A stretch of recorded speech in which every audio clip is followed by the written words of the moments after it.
రూమినాథ్ కాస్త రూబీనా సుల్తానాగా మారింది. కొత్త భర్త అయిన జకీ జాకీర్తో కొత్త సంసారం కూడా మొదలుపెట్టింది. తన భర్త అంటే మునుపటి భర్త రాకేష్ని ఇంకా తన 2 సంవత్సరాల కూతుర్ని కూడా వదిలేసి బంగ్లాదేశ్కి సంబంధించిన జకీర్ని వివాహం చేసుకుని, ఈ విషయం సున్నితమైంది కాబట్టి గొడవలు జరుగుతాయని అహ్మద్ సిద్దికీకి తెలుసు.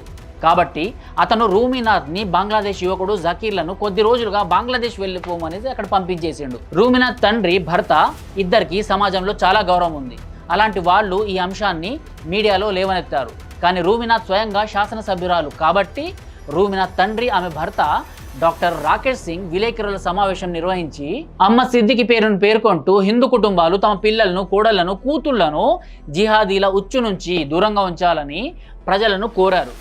కొన్ని రోజుల తర్వాత అహ్మద్ సిద్దికీ బంగ్లాదేశ్లోని భారత రాయబార కార్యాలయానికి ఒక లేఖ రాస్తూ జకీ జాకీర్కు వీసా కోరుతూ, దాని తర్వాత రూబియా సుల్తానాగా మారిన రూమినాథ్ తన కొత్త బంగ్లాదేశ్ భర్త అయిన జకీ జాకీర్తో భారత్కు వచ్చి ఇక్కడే ఒక ప్రాంతంలో ప్రత్యేక ఇంట్లో నివసించడం ప్రారంభించింది.